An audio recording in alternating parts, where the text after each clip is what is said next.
Como la nieve y la lluvia que cae del cielo y no regresa más allá, sino que cae a la tierra, penetra en ella y lo hace germinar y da fruto al que siembra, Señor.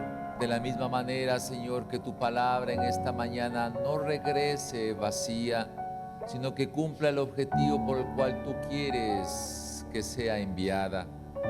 Permite, oh Dios, que esa lluvia del cielo de revelación de tu palabra, Señor, pueda caer en el corazón nuestro y tener una semilla que produzca el fruto que tú lo esperas. Quita, Señor, todo estorbo espiritual, Señor, en este momento. Rodea este sitio, Señor, del fuego de tu presencia. Permítenos, oh Señor, recibir revelación importante, Señor, sobrenatural en esta mañana, porque tú nos has prometido, Señor, que tus promesas, Señor, que tú has dado son suficientes para vivir como tú quieres que lo hagamos. Que una vez que huyamos, Señor, del pecado de este mundo, podamos adquirir la naturaleza tuya, dice tu palabra. Por lo tanto, hay promesas en tu palabra que en ti, oh Señor, son sí y son amén. Y queremos rogarte en el nombre de Jesús que en esta mañana esas promesas, esas verdades que van a ser reveladas de tu palabra, caigan, Señor, en tierra buena. Siembra tú, Señor, hoy en esta mañana, en este día, Señor, efectos sobrenaturales en nuestras vidas por tu palabra. Gracias por lo que tú vas a hacer. En el nombre de Jesús. Amén. Amén. Tome asiento, por favor. Gracias, mis hermanos queridos, por el tiempo de alabanza. Dios les bendiga grandemente.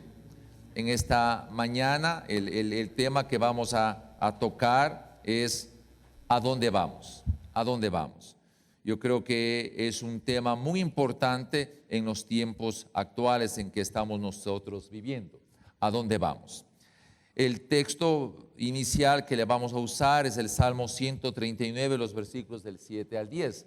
En sus pantallas dice así: ¿a dónde podría alejarme de tu espíritu? ¿A dónde podría huir de tu presencia? Si subiera al cielo, allí estás tú. Si tendiera mi lecho en el fondo del abismo, también allí estás.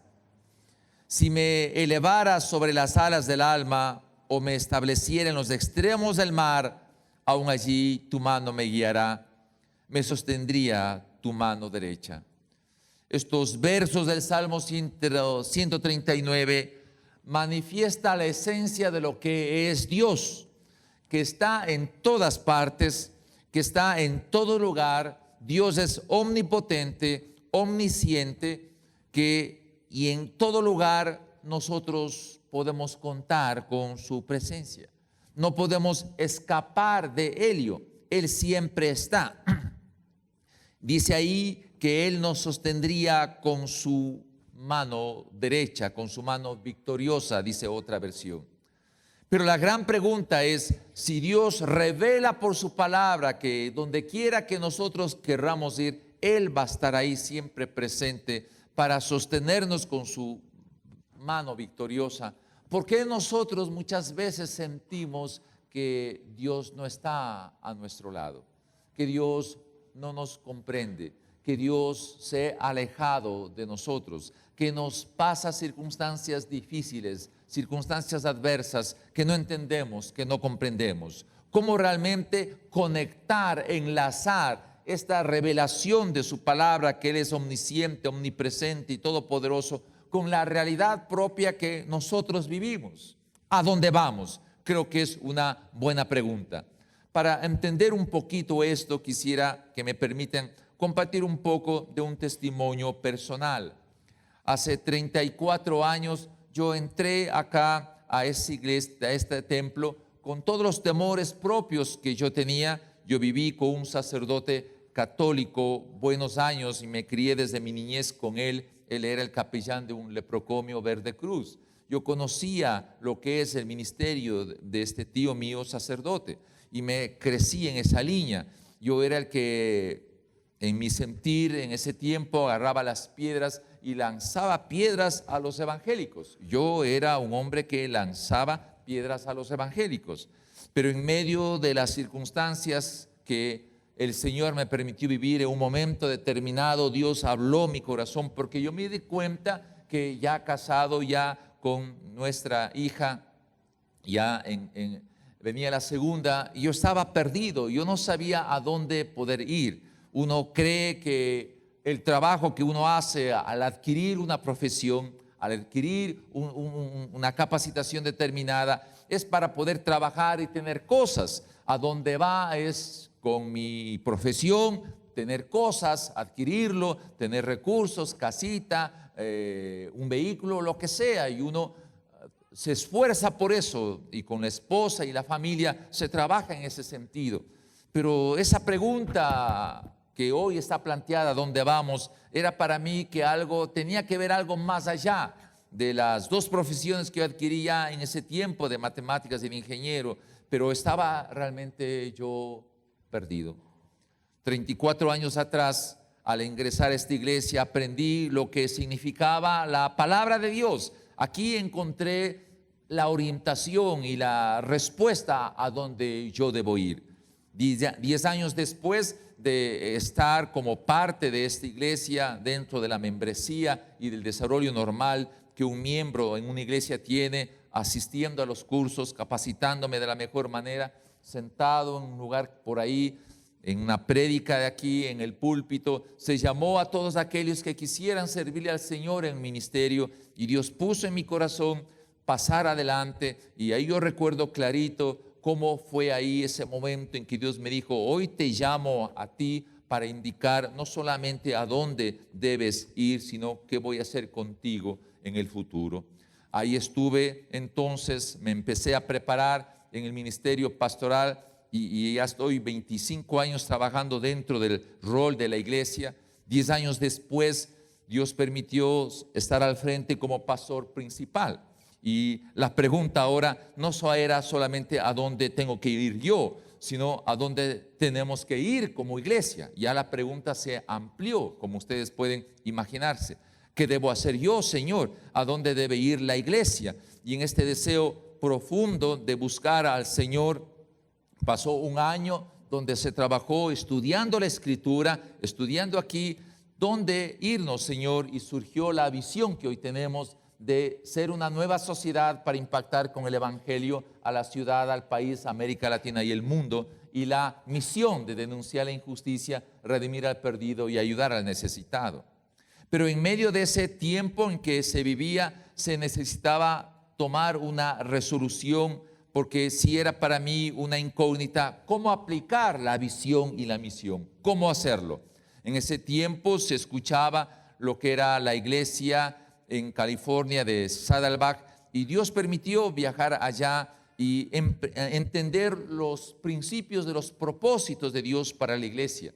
Y nosotros empezamos a estudiar, y los propósitos de la iglesia que hoy nosotros tenemos: el propósito de adoración, el propósito de comunión, el propósito de discipulado, el propósito de ministerio, el propósito de misión, son parte de lo que fuimos aprendiendo en el camino de cómo hacer realidad realmente la visión. Trabajamos en la línea del propósito, hicimos talleres aquí para todas las iglesias del país. Hubo un gran taller donde se les trajo a pastores de la iglesia de Saddleback, y la iglesia del Batán recibió tiempos atrás un premio otorgado por la iglesia de Saddleback como una iglesia que había desarrollado sus propósitos, y nos dieron en ese tiempo unos $5,000 que permitió para el desarrollo de la iglesia. Han pasado los años, y hace unos meses y una semana estaba yo pasando por una situación especial, ¿no? Fuimos a ver a alguien especial que colapsó desde su punto, de su estructura nerviosa, y a mí me impactó grandemente que una persona puede llegar a colapsarse en su sistema nervioso. Y en medio de esa situación propio de la familia, ¿no?, vino una invitación del pastor Riguaren. Llegó a mi computador y diciéndome que me invitaba a un taller allá para ver lo que los gringuitos llaman en inglés burnout, que significa la fatiga total, y cómo realmente reorganizar la iglesia y cómo trabajar en ella. Y yo me hice esa pregunta, si por obvias razones una persona puede llegar a colapsarse y dañar el ministerio y dañar a la iglesia. Y yo pedí a Dios si era el momento en que yo pueda asistir a este taller. Y a través de la conversación con la familia, mi esposa, las hijas, quedamos en que sí sería bueno irse. Y hice la reunión con el cuerpo de diáconos y se obtuvo la autorización, porque así nos dice el reglamento, para poder salir allá a la iglesia de Saddleback 14 años después. El pastor Rick Warren presentó algo que me conmovió. 3 cosas él lo había vivido. Llegó realmente a un colapsarse, a llegar a ese burnout de salir de la iglesia y ayudársele para que pueda volver a desarrollarse. Tuvo una experiencia tremenda de ver a su esposa que tuvo cáncer y que tiene cáncer todavía, y una etapa que él comentaba a todos y es público, de el suicidio de su hijo. Y cuando su hijo se suicidó y estaba en la situación más crítica, había predicado, decía él, un sermón sobre la esperanza. Y luego de haber predicado el fin de semana, tipo martes o miércoles, ¿no?, sucedió eso, y entra en la casa porque se suicidó su hijo en su casa, y la policía entrando, saliendo, investigando lo que obviamente tenía que ser. Y en esa crisis total del pastor, ¿qué sucedió? ¿Qué pasó? La esposa con cáncer había pasado con toda esta situación. La esposa le topa y le dice: esposo, he decidido por la esperanza. He decidido por la esperanza, he decidido no por la angustia. Y ese pensamiento del pastor a mí realmente me impactó. Entonces, el punto de por qué este tema, que es resultado de estar con Dios, a dónde vamos, es importante, porque de pronto hay sucesos en la vida que pueden colapsarnos a cada uno de nosotros, sucesos que no lo esperábamos, como el pastor no esperaba que su hijo se suicide, como el pastor no esperaba que su esposa tenga cáncer, como el pastor no esperaba que llegue a él a colapsarse su estructura nerviosa y perder el sentido de las cosas. Yo digo, a todos nos puede pasar cualquier cosa de esto, y que debemos saber manejar adecuadamente las circunstancias en que a veces el ser humano tiene que vivir. Entonces uno analiza las circunstancias y dice, bueno, lo que pasa es que hay problemas y hay crisis en el mundo actual. Pero ¿cuáles son las crisis que uno analiza? Y alrededor de la mesa, la lámina siguiente, por favor, uno se pone a analizar cuáles son las crisis, de qué se conversa en los almuerzos, ¿sí? De qué se conversa en las reuniones de amigos. La crisis mundial. Hoy está en moda el pensamiento y todo el mundo conversa qué va a pasar en los Estados Unidos, ¿no? ¿Va a salir electo Donald Trump? ¿Va a salir él electo? ¿Estaría él en condiciones de manejar con sus dedos los misiles nucleares que tiene Estados Unidos como el país más poderoso del mundo? ¿Estaría él en condiciones de hacerlo eso? ¿O va a triunfar la primera mujer que sería en Estados Unidos? Y todo el mundo analiza estas situaciones. El primero, Donald Trump, 3 matrimonios, no les simpatiza a los latinos, no les simpatiza a las mujeres, ¿no?, como él lo ha dicho muy abiertamente, ¿no? Tiene una guerra entre el partido republicano. Una situación así, se ha unido con un gobernador que es alineado a la derecha cristiana. Yo he escuchado todo su testimonio, estuve en ese momento cuando el partido le dio paso para que él sea el candidato de los republicanos. Entonces, ¿es eso la crisis? ¿Es eso la crisis de Estados Unidos? Que como algunos policías mataron a unas personas de color, ¿no?, y empezó a salir esta especie de venganza, y ahora hay hombres de color que están matando a policías. Lo que sucedió ya 2 veces en los Estados Unidos, lo que pasó, que se disparó y mató a 50 personas este hombre en la Florida. ¿Cuál es la crisis mundial? Es la crisis que está viviendo Europa con Francia, que este hombre, representante de ISIS, cogió su vehículo y mató a decenas de personas, o personas en Alemania últimamente que igualmente cogen y disparan. ¿Cuál es la crisis realmente que está viviendo el mundo? Y uno puede analizar y decir, sí, esa es una crisis terrible. ¿Cuál es la crisis de nuestro país? Saldremos adelante luego de que se gastaron todos los recursos económicos disponibles en el país y que China tiene el control de los recursos naturales, creo que unos 20 años. ¿Cómo vamos a cambiar? ¿Cómo vamos a salir de la situación? ¿Dónde van a salir los fondos? ¿El terremoto? ¿El petróleo que sigue a la baja, que al parecer no hay tendencia a subir? ¿Cómo vamos a manejar la economía? El camarón ha bajado, las ventas han bajado. ¿Qué va a pasar? Esa es la crisis realmente que uno puede poner a como asustarse, ¿verdad? Pero déjeme decirle, hermano querido, con todo mi corazón, que la crisis mayor es la rutina de la vida del hombre. La rutina en el cual uno hace lo mismo todos los santos días. Come lo mismo, habla de lo mismo, la misma mujer, el mismo marido. Todo lo mismo. Y empieza la gente a hastiarse de la rutina. Y empieza la gente a enfermarse por la vida rutinaria que tiene. Que no logra cambiar, que no logra pensar diferente, no logra dar un giro a su vida, se ha acostumbrado tanto a la rutina. Eso es la mayor crisis que una persona tiene, porque ha llegado su nivel máximo de desarrollo mental de vivir un estado de rutina completamente enfermiza. Arroz con huevo, ni siquiera da un giro de huevo con arroz, todo lo mismo, ¿no? Todo lo mismo. Y eso le pone a la persona, por supuesto, en una situación difícil de manejar. La rutina. No saber a dónde ir. Se hace la esfera del desarrollo de que tengo que trabajar. ¿Por qué? Porque tengo que comer. Tengo que trabajar porque tengo hijos. Y no nos damos cuenta la teología del trabajo que la Escritura lo menciona. La Escritura no menciona que ese es el fin del trabajo.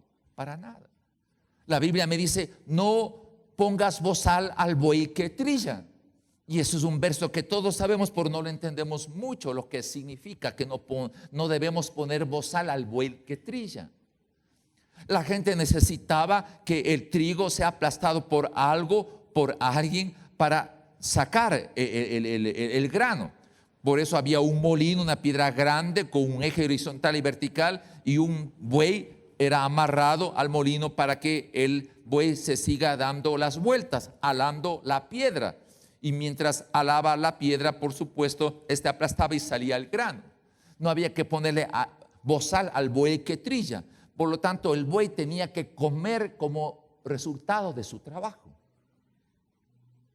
Sí, el buey tenía que comer como resultado de su trabajo. Por lo tanto, el alimento, la comida es un efecto de lo que se hace, no un fin en sí mismo. Yo no trabajo para tener plata para comer, pero no lo pensamos así, ¿sí o no? No le pensamos así.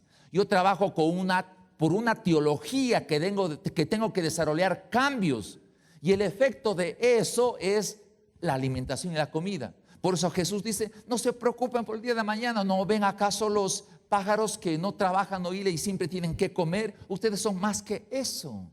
Miren cómo no hemos entendido la teología del trabajo, no hemos comprendido. Trabajamos para tener cosas, para adquirir cosas, para buscar un estatus, pero eso no es la teología del trabajo. Entonces, cuando esto se daña, se convierte la vida en una perfecta rutina, no se sabe a dónde va. Uno tiene cosas y tiene herencias y uno muere y los hijos quedan peleándose por las herencias que cada persona tiene. Pero lo más terrible es esto, aceptar que el poder le tienen otros que pertenecen a los pocos. La persona dice, ¿pero qué voy a hacer pues? Si yo soy parte de los muchos que tengo poco o que tengo nada. No soy parte de los pocos que tienen mucho y que en ellos está el poder. 4,000 millones de Donald Trump es su riqueza, 4,000 millones. Qué barbaridad, ¿verdad? Una cosa enorme, ¿verdad? Pero el tema es aceptar una condición inútil porque simplemente pienso que es así. No he logrado captar realmente el diseño de Dios para mi vida y desde ya me siento inútil, desde ya me siento siempre que he sabido solamente nacido para pedir, para depender de los demás, para no desarrollar una creatividad propia como Dios me diseñó para sentirme útil y desarrolle un proyecto de tal manera que encuentre sentido en la vida. Sentido en la vida. Entonces el trabajo no se debe convertirse en una carga. El trabajo no se debe convertirse en una rutina. El trabajo debe convertirse en algo que me permita desarrollar transformaciones en beneficio de la extensión del reino de los cielos. Y esto es un problema realmente mayúsculo. Pero permítame mostrarle de la siguiente manera. La crisis realmente del mundo actual. Miren este pensamiento. ¿Qué si te digo que no tienes que navegar a través del océano o volar en el espacio sideral para descubrir las maravillas del universo? Me está diciendo como no hace falta hacer todo eso, irme en un yate de miles de dólares y descubrir las maravillas de los océanos. ¿Hay algo más que puedo hacer? ¿O montarme un cohete y trasladarme para caminar en todo el universo sideral que se conoce y no se conoce todavía? Dice, la sabiduría está aquí, interviene en tu realidad presente, dentro de ti, fluye del universo, muestra su forma en lo pequeño de lo que es el átomo y en la estructura de la gran estrella.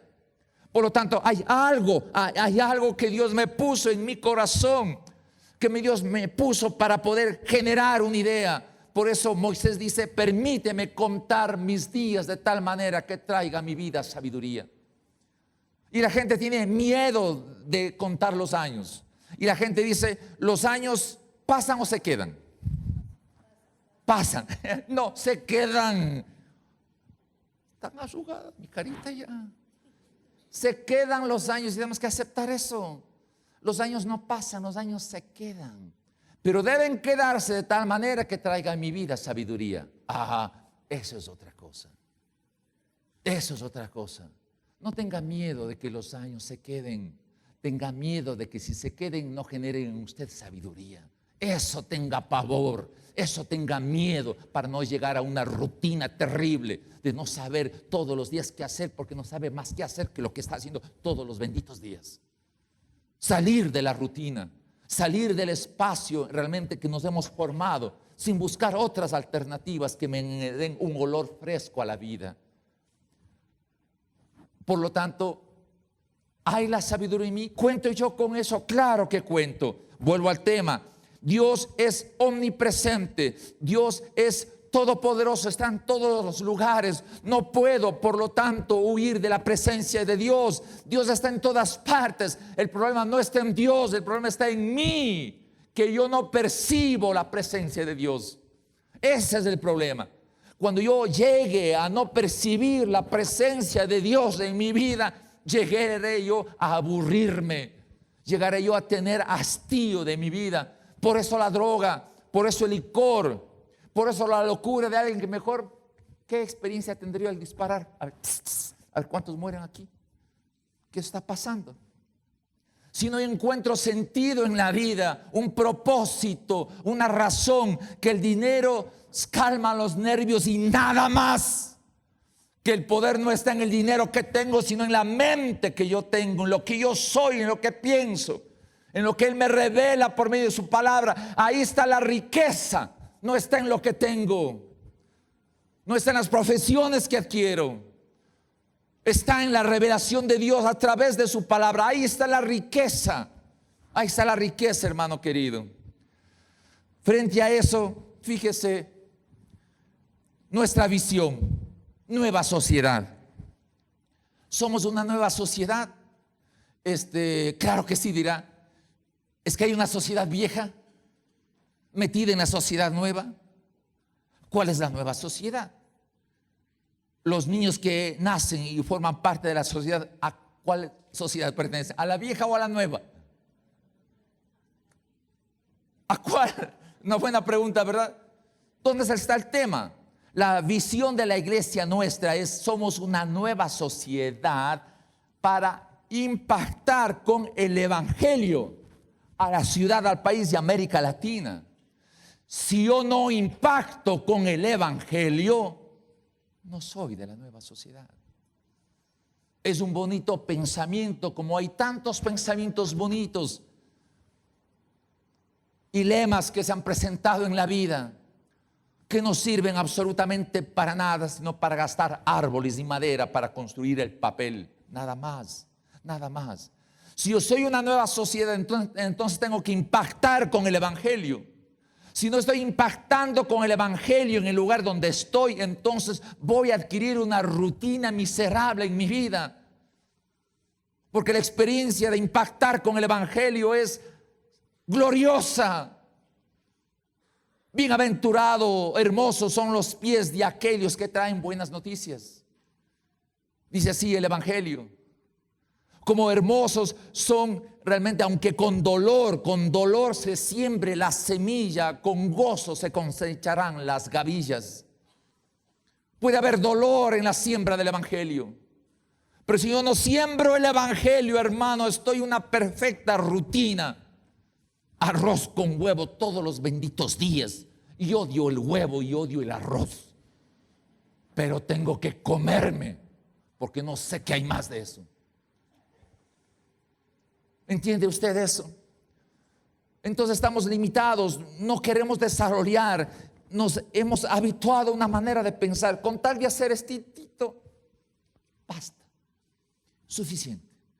Dios no nos diseñó para eso, hermano querido. Entonces somos una nueva sociedad para impactar con el evangelio. Claro, sí a la visión, por supuesto, sí a la visión. Nuestra misión: redimir al perdido, ayudar al necesitado, denunciar la injusticia. Pero injusticias, perdidos y necesitados están en todas partes, ¿o no? Escuche bien esto. Escuche bien esto. Yo no puedo decir que sé jugar tenis si es que no he cogido nunca una raqueta. ¿Estamos de acuerdo? Tengo que haber cogido la raqueta. Tengo que haber hecho el esfuerzo de jugar tenis. Yo no puedo aprender un juego mentalmente.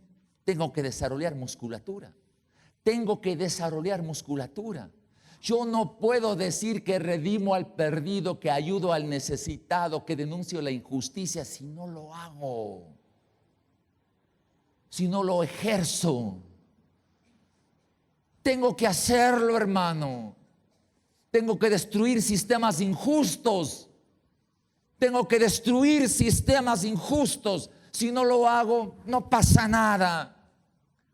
Pasa la vida sin rumbo, sin legado, aunque llegue a adquirir cosas.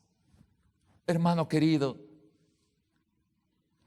redimir al perdido, acercarme a un borracho, a un drogadicto, a uno que tenga problemas en su sexualidad, amarle pese a eso, levantarle, redimirle, entender el dolor, hacerlo así por amor.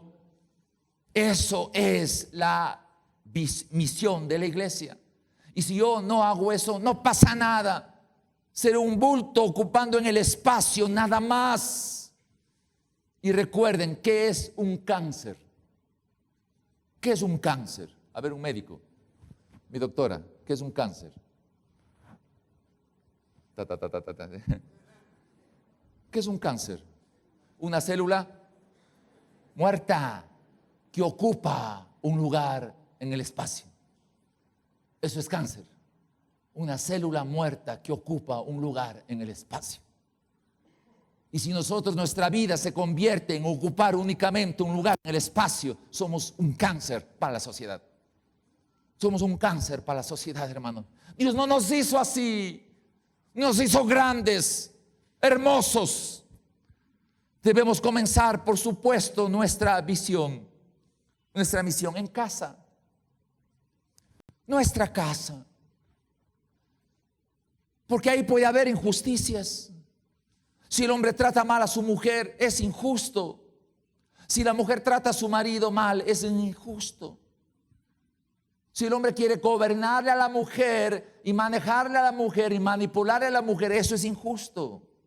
Si la mujer quiere manipularle al marido, eso es injusto. Tenemos que redimir al perdido. Puede ser que el esposo caiga y se pierde. Hay que redimirlo. Hay que redimir a la mujer. A la final, hermanos, yo me voy a quedar con mi mujer. Mis hijos se van a ir. Y quedo con mi mujer. ¿Y qué vamos a hablar con mi mujer si ya no hay hijos? Si a lo mejor ya no va a estar en la iglesia. ¿De qué voy a ver en la cara? ¡Ay! Y pegarme el susto de que hablamos, que decimos. ¿Quiénes somos? ¿Quién es usted? Cuando ya las arrugas aparecen, se encorva el cuerpo, requiere un tercer pie. Cuando ya no puedo escuchar el sonido de las aves, cuando ya no me apetece los manjares de comida que antes lo hacía, cuando solamente le digo, por favor, un tecito, nada más, porque ¿para qué comer? Ya no hay muelas, ¿para qué masticar? Marchó la fritada, marchó todo eso, ya no hay nada de eso. Agüita de té, si es que hay cómo. Llegar a esa edad, llegar a esa situación, por favor, antes que se oscurezca el sol, antes que se rompa la cadena de plata, antes que yo me dé cuenta de qué me ha servido la vida. Antes de eso, hermano, tengo que tener claramente la idea a dónde voy y qué es lo que debe hacer. La misión, claro que sí, sí a la misión, empezando en casa. ¿Por qué es difícil cumplir la misión? Déjame ser muy francote en esto.